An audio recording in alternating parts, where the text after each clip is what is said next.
Right, let's have a look.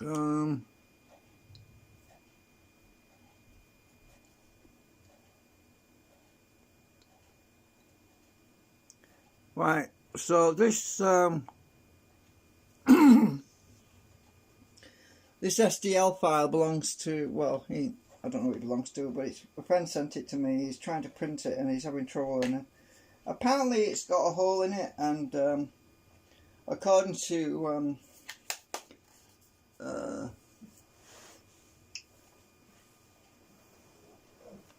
according to this program, it's faulty, it's damaged. So, oh dear me. So it's the top end of a skull. Now, normally when you're printing anything that's got a slope on it, anything that's got a slope on it's built up in layers.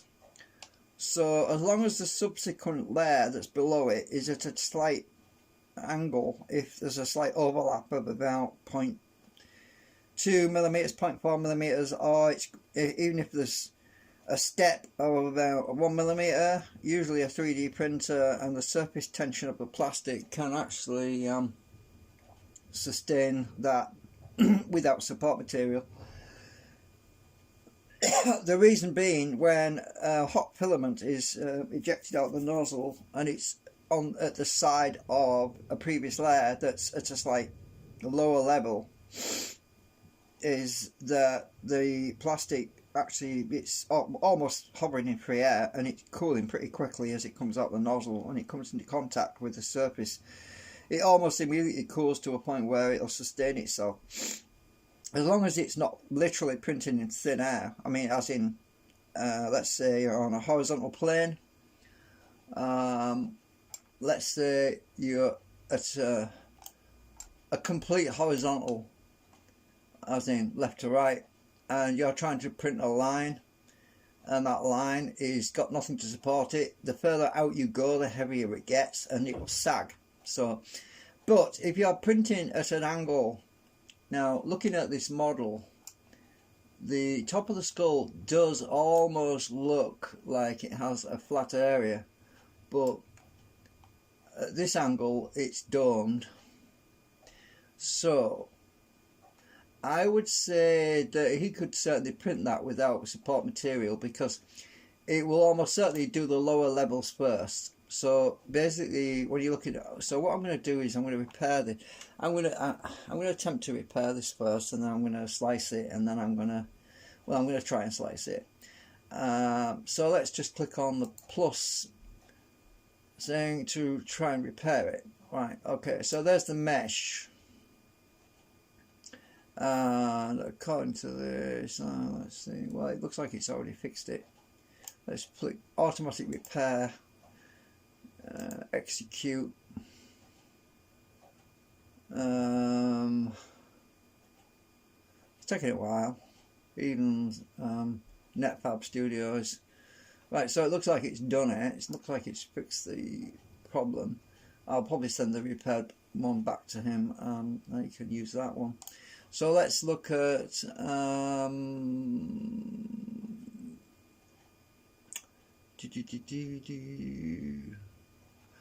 I think I already did it. Apply, remove all part, yes. Right, there's the new part. It's been fixed. The holes are gone, so it's no longer got the exclamation mark on it. Right click, export as STL. So I'm going to export the new part as STL. I want to be on the desktop because I'm going to send it back to him. So send that. Right, export. Right, so I'm sending a repaired version back to him. So right, now let me try and open that in Slicer. That's a repaired one. Let's just open that up in, let's open it up in Repetier host. I've got about 8 gigabytes of memory in this system. Mind you, some of it's been allocated to the virtual machine, but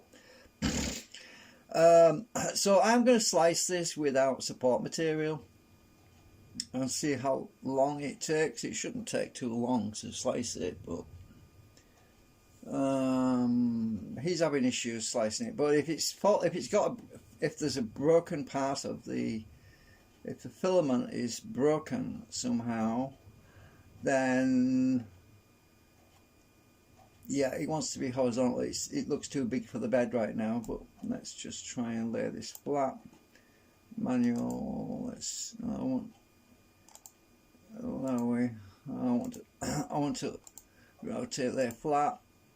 No, it wants to be rotated, so I need to tilt this around. So what axis am I on? Let's rotate it. I want to rotate the z-axis to. Let's go. Let's put that knot a minute. See what?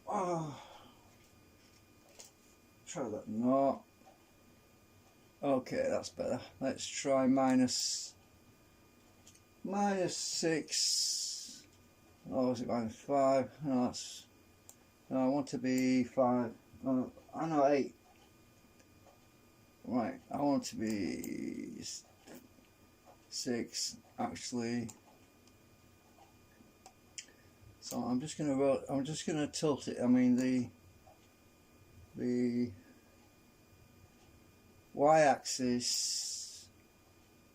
I'm going to put that to -10.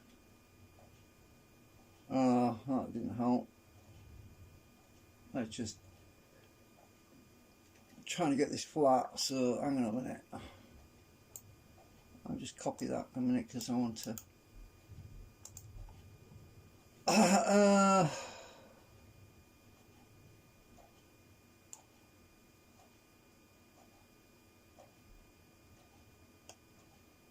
It's sitting on the bottom end on the front of the skull. I really want to lay that flat the other way around, so let's see which one's going to do this. I'm just going to put that to 0 a minute.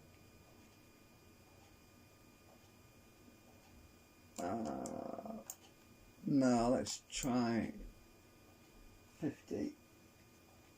Oh, what the hell? No, that's not working. That's the wrong axis for changing it. Just put that back as it was. Copy this one.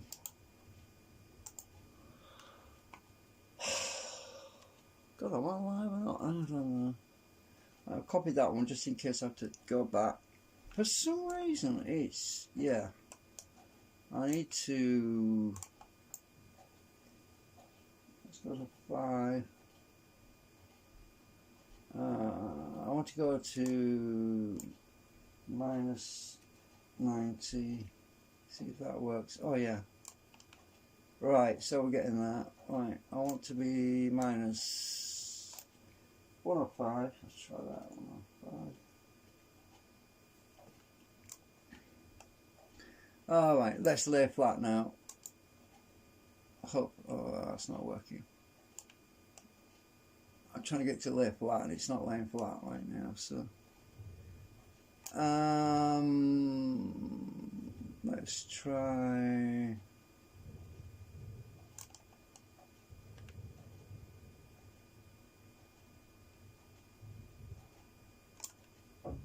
Let's try.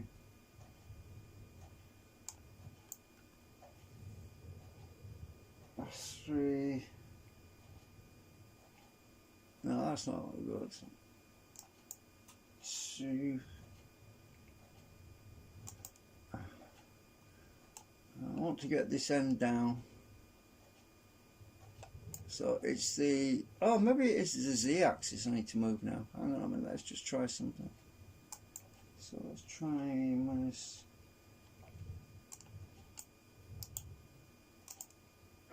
Let's try minus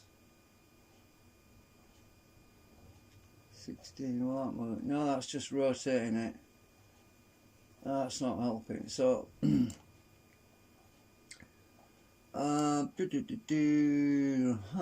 is showing up the wall. So, Y.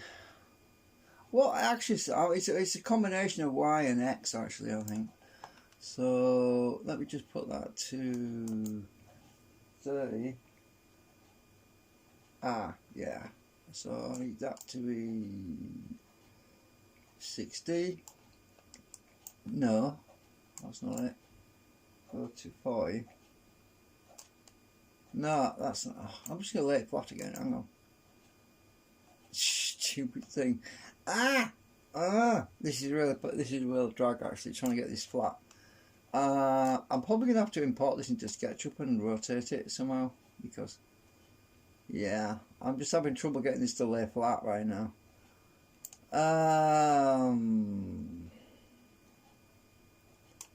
Right, just a minute, let's try. I'm just going to zero that. I'll just zero that, zero everything, bloody hell. Let's see.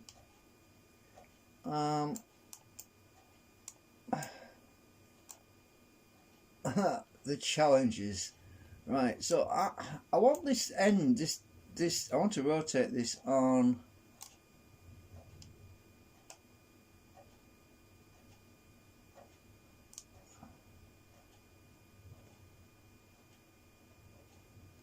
Let's try Y. Let's try 200. Oh, that's upside down. Minus 200 then. Minus 200. No, it's not working. Alright, put that back to 0. So minus 400. Right. It will be out of range. Right, let's try minus 360. Oh, that's better. Oh, well, it was, but no, it's not. Alright, just try taking the 0. 36. Right. Right, let's try 66. Oh, yeah, that's more like it. Okay, I think I'm getting there now. Let's try.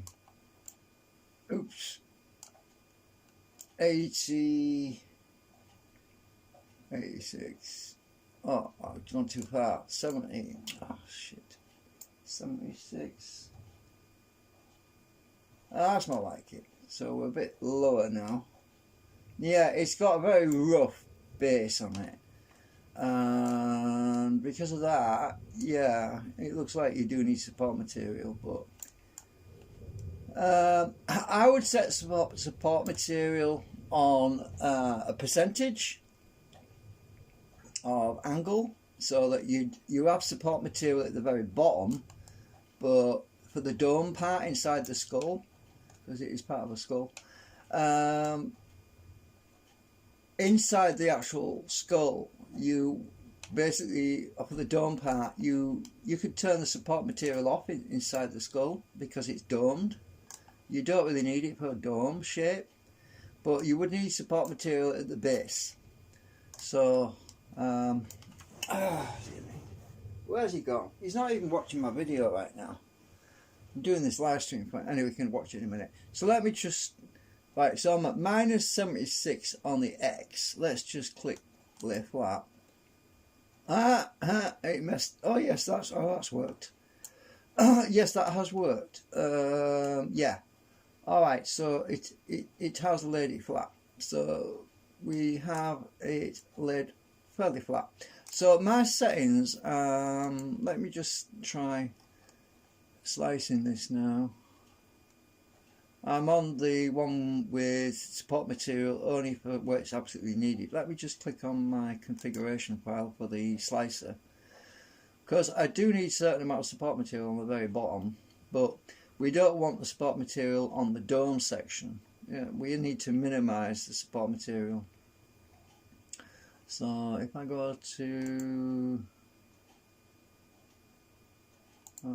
settings, go to print settings, and for the support material, it is set for an overhang threshold.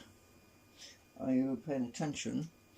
you need to go into Slicer, and for the print settings, you need to go into where it says overhang threshold. We need to have it set to something like 7, or possibly higher. It'll only generate support material for where it's needed, when there's a physical gap between the model and the bed. So if there's a physical gap of, say, a few millimeters, it should generate support material for that. Right, so that's me zooming out. So I'm just going to try that. Let me just try that now. Let's slice it and see if it can do it. I'm in Windows XP 64-bit, by the way, so I am hoping that it has enough memory. Unfortunately, I can't slice it for my friend, because he's using a different printer, so my slicing would not work on his printer, which is a problem, because when you actually slice something to a specific printer, the G-code would be different to what his printer is set to, but I don't know. I suppose I could send him the G-code. I don't know if he could try it. It might work, I don't know, but it might be a complete disaster because the levels and the heights are all different in the G-code. I think I better pause my virtual machine, to be honest with you, because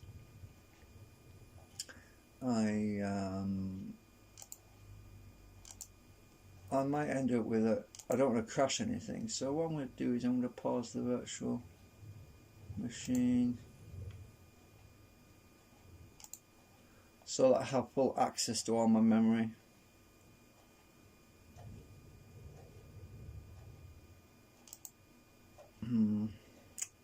So let's go to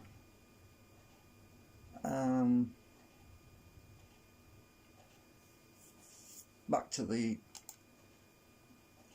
slicer. Let's see what's happening. Alright, so it looks like it sliced it. So according to this, I could print that in 8 hours and 55 minutes. So I could print the same thing that he wants to print. He said it would take him 1 day, 6 hours or something. But I could print that in 8 hours and 55 minutes without support material. However, there is no support material underneath at all, so I do need that. So yeah, I would need it around the edges, just where there's gaps. So what I'm going to do is go back to, I'll just change this setting to 40%, because it might have, I think it's got a different support setting. So let's just slice it with 40% info. Let's try that one. See if that one will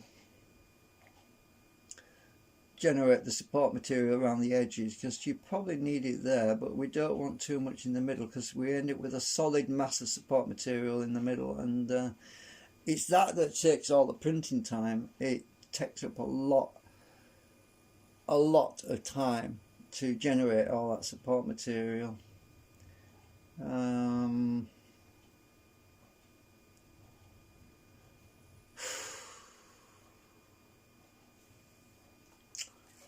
So how long is it? Oh shit! I'm knocking my solder off. Ah.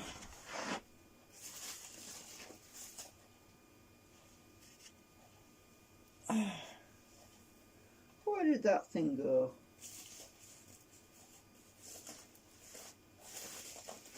Oh, there you are. Right, so oh God.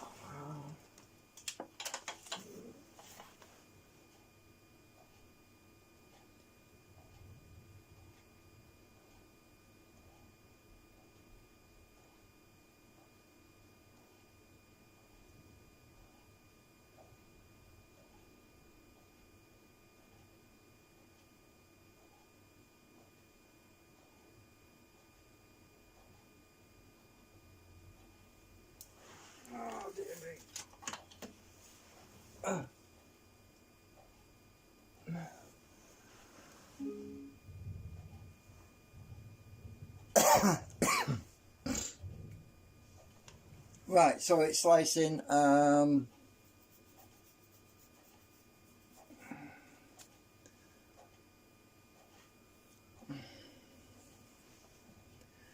so we should see some support material be manifested underneath there between the nose. Let's see, give it a second.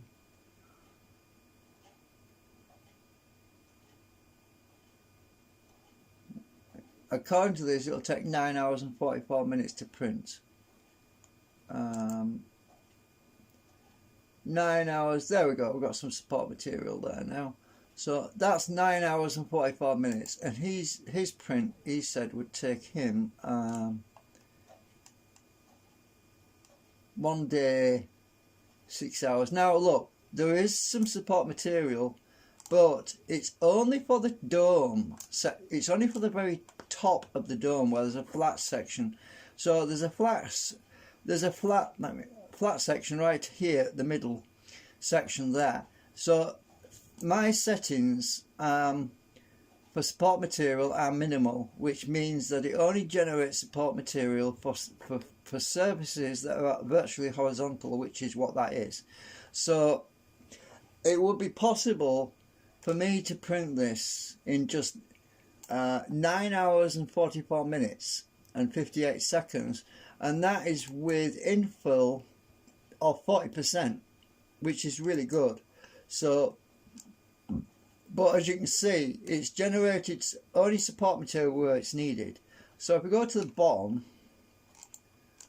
if we go right to the bottom here, you'll notice that it has support material on this part here, which is off the bed, right? So this section right at the bottom, let me just zoom in, this section right at the bottom is off the bed, it's not in contact, so it's generated support material to support that. But look, there's a slope here, and it's determined that it doesn't need it there because this slope gives it the ability to print onto the other layers that are below it that are a slight step. So whenever you have a step situation like that, right, you often don't need to have the support material because you can print at a slight stepping point. So it's only a slight overhang of about 1 millimeter or so, so it can do it. Now if we go back to, let me just zoom out a minute,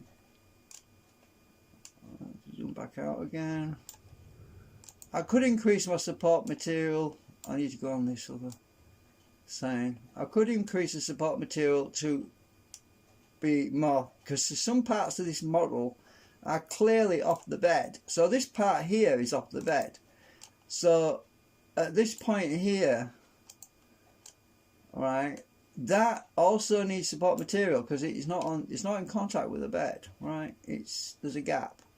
So what I would have to do then is go back into my settings. Let's go and look at the settings for the 40%, right, configuration.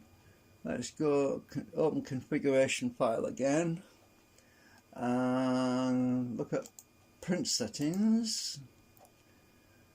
Let's go to the 40% tab, right, and for support material it is printing at a percent overhang threshold of 19%, right? So it will print anything under 19% angle, overhang threshold of 19%. So what we need to do is increase that number. So what I'm going to do now is I'm going to go to my 25% setting, which is there, and I'm going to change that value in my 25% setting to 30%. So I'm going to type in 30%.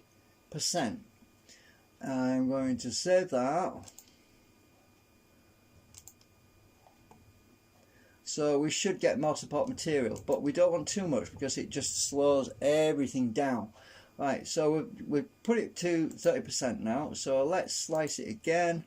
Let's go back to the 25% infill. which is another saying, 25% infill.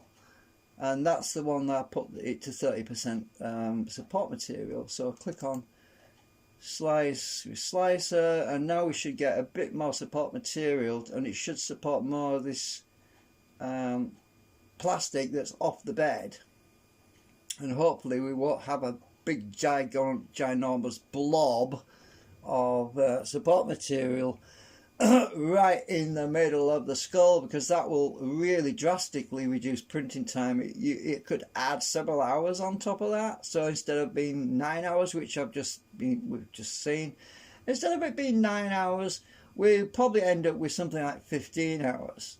So yeah, that's what happens with support material. It really slows everything down, because support material is a large surface area, and it's very hollow, and it's full of air, so it tends to take a lot of time to print it, because it's not solid.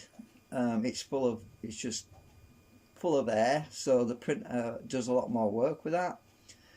And there's a larger surface area of it, because it's cubic, it's square. You've got it up and down and left and right, whereas the shell, when you're printing a shell like a skull, you're actually only printing a small amount of plastic on that area, but the actual support material can take up a large bulk. Even though it's very light and it's full of air, it doesn't have a lot of plastic in it. It still takes a long time to print it, you know. Right, so we're on 25% infill, and I'm guesstimating that this is going to be something like 12 hours now. To print instead of 9 hours. It's nearly there, and it's taking longer and longer and longer to slice it every time I increase that. Every time I increase my angle, you know, the amount of support material setting, I went from 7% overhang threshold, then we went up to 19% overhang threshold. Now I'm at 30% in overhang threshold, so it's going to be considerably more support material, but it should actually support the bottom of this model that seems to be hovering in midair, because some of it is, right? Some of these parts at the bottom are in midair. So unfortunately, here we go, it's doing it now. It's about to change over.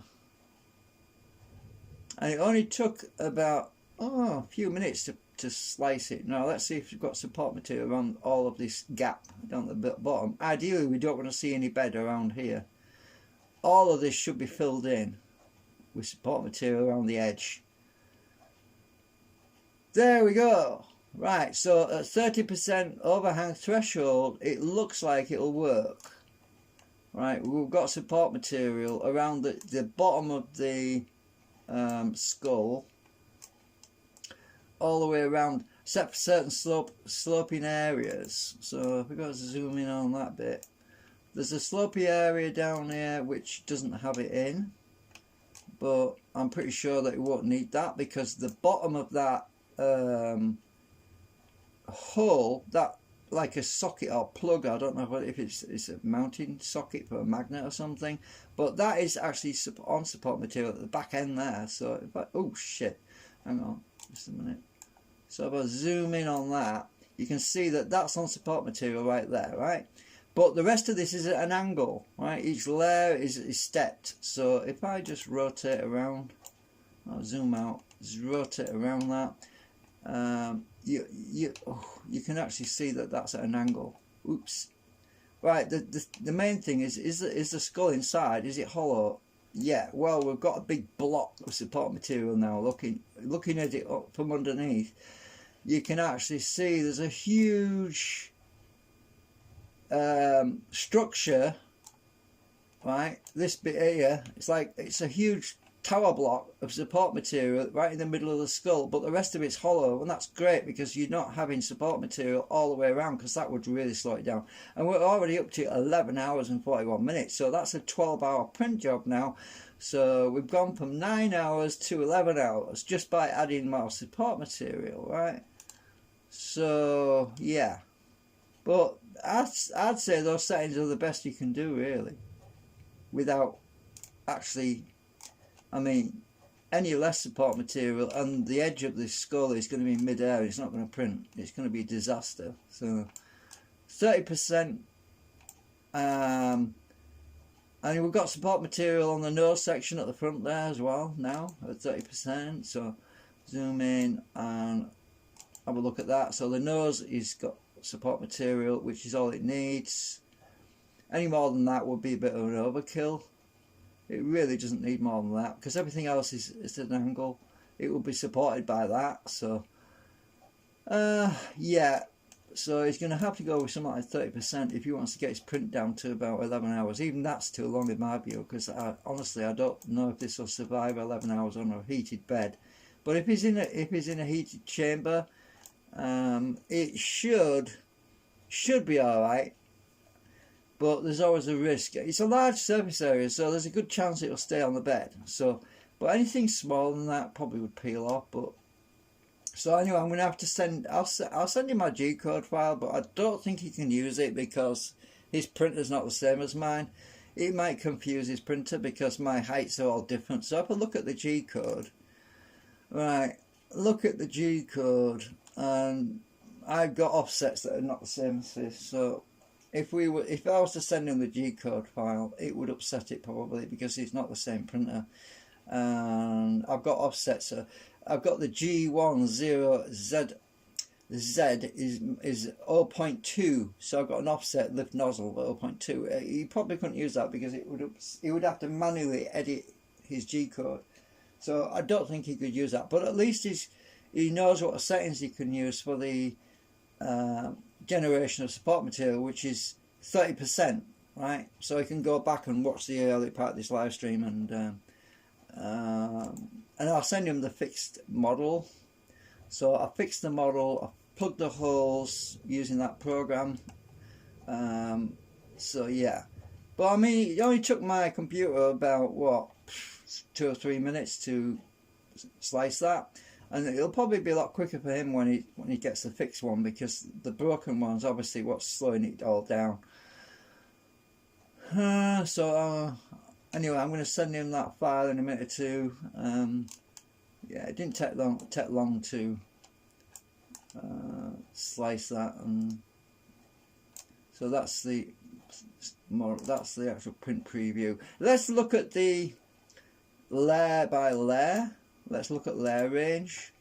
I haven't done that yet. So here's the layer range. Right. So we look at last layer. Now that's the bottom. That's where some of the support material is. Around the middle there. We're going to go up to layer 6, 8, 9. We can see how the layers are coming up. Let's go to 12. 18. I'm just going to skip through this, so I'm going to scroll through the layers. I just need to get my mouse on this bed because I want to get closer, get it at an angle. Right, so we're going up through the layers. You can see the support material is like rectangular. It's got these little cuboid holes in it. Right, we're at 42 layers, 48 layers. Just going to scroll through it, speed it up. Alright, so 84 layers.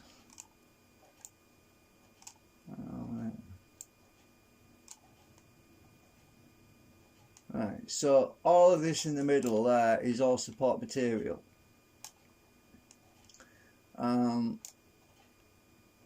And we don't want to generate too much of that because it does take a long time to print. It can almost take as long to print the support material as it does the model. Let's go up more. I want to get to the top of the dome part of the skull so we can see how that is being printed. I'm just gonna, it's taking a while to load it actually.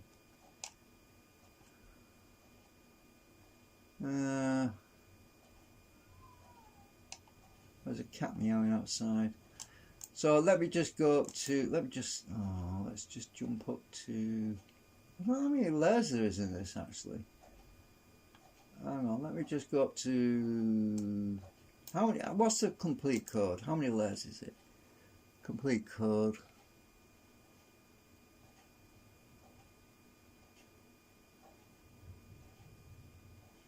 How many layers is that? I didn't tell, oh it does, yeah. Layer count 418. Let's go up to layer count 400. Right, let's go to layer count 400. Right, so just give it a second to refresh it.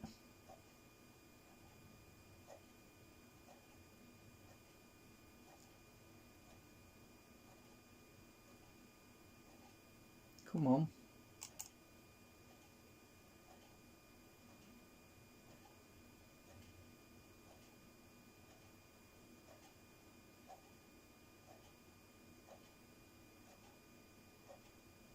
Oh, I want to go down a bit. Right, so we can see the top of the skull now, right?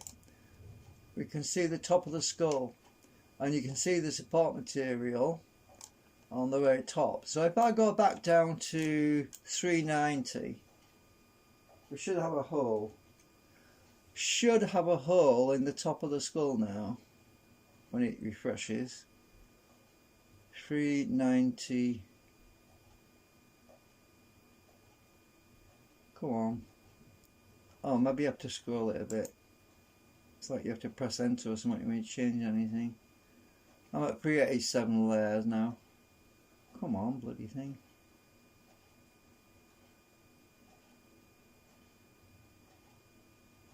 Right, there's a hole now.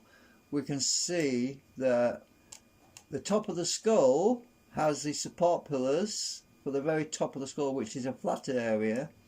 And we can see, if I scroll one, if I add one layer at a time to this, one, we should see that this holes, they actually start to come in. But these are all at an angle, they're all on a slope. Right, so there we go. It's on a slope, so you can actually see it starts to retract, and it doesn't need support material because it's at a slight angle. Let's go to 389.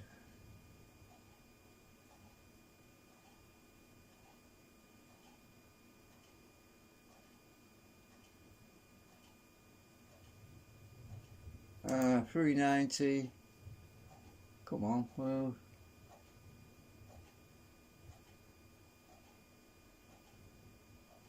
If I'm blinking, I might miss it. 391. Ah, right. 390. 391.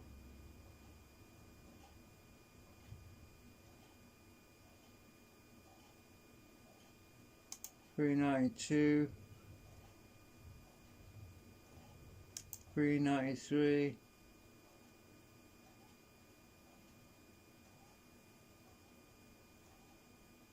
394. Come on, it's like this. Slight changes. You can see how this is coming over the top of the support material where it's needed, and the rest of it is at an angle. So if I zoom in on that bit, if I zoom in on this bit, comic's a bit slow right now. I'm using a lot of memory right now, so right. Come on, let's zoom. Oops, I'm still on the wrong tool. I want that tool. Come on, zoom in. We can see underneath. Let's just tilt again. Let's tilt. Let's go in here. We can see there's an angle at this. Oops, I've gone too far. Hang on. Right, just get there and let's tilt. We should see that this is at an angle. I can't seem to get close enough to it. Back out a bit. Push down, rotate slightly. So this part of the skull, let me just tilt and go in. Right. it's a bit awkward getting underneath this lip. So this area of the skull right at the top does have a slight tilt on it, a slight what angle on it, I mean. I'm trying to get inside here to see it and it's difficult. Zoom out again.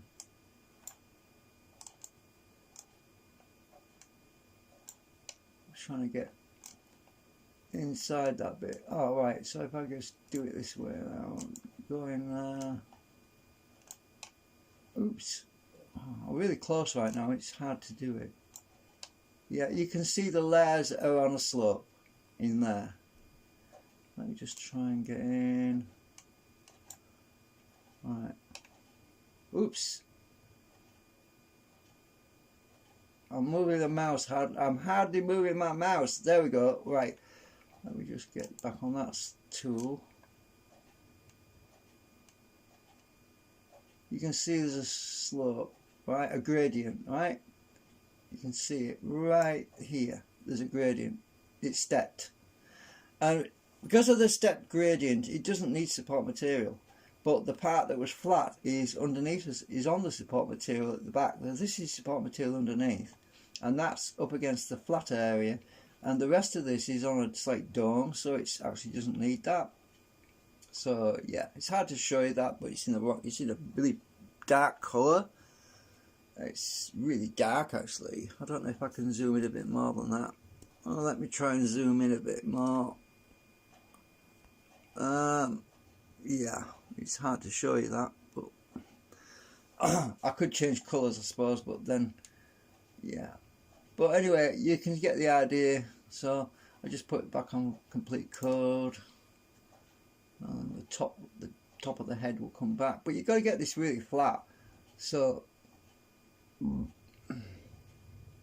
because this model is at a funny pitch, right, I had to rotate this and get this to, these are the settings for the rotate effect. The rotate effect which I used to get this model flat, the following.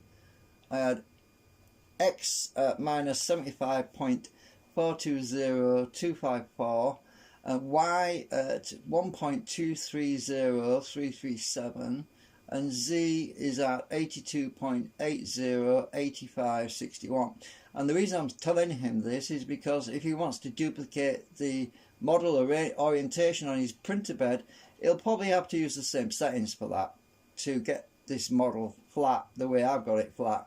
I don't know if he already had an issue with getting it flat or not, I don't know, but those are the settings I'm using on this print, on this software. But he should be able to duplicate that if he needs to do. But anyway, so that's that. As I say, let me just see how quickly I can import this as well, this STL into SketchUp. I have no idea if it will do it. It might take forever, but I'm going to see with a repaired one, because I repaired the holes using NetFab. So I'm going to close that out now, and I don't think I'll send him the G-code file because I don't think he can use it, but there's the repaired STL. So I'm just going to have to resume the virtual machine and send it back to him.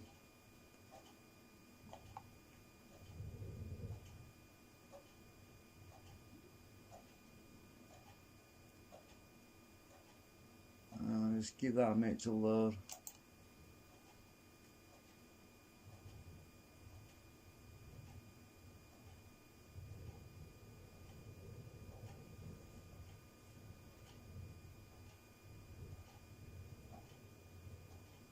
Right, alright, so I'm back in, let's just copy that. The repaired one, STL file, copy that. Copy, go back into Zoin. I want to, oh shit, there's no desktop space. Hang on, paste. Oh, are you there? Right, so I'm gonna bring my browser back up.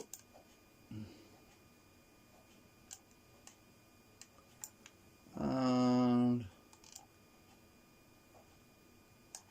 send it back to him.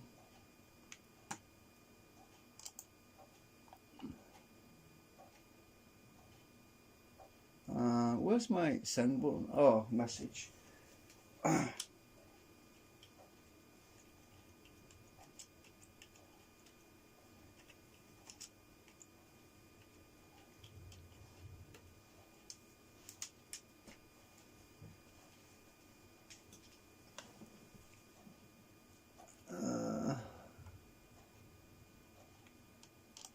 Oh shit, I'm clicking on the wrong buttons here. Bollocks.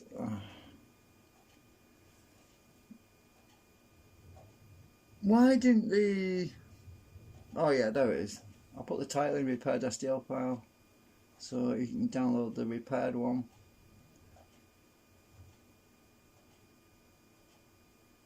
Right. Okay, so I'm going to disappear now. I'll go back on my phone. I just want to... Right, so that's it for now. Bye for now.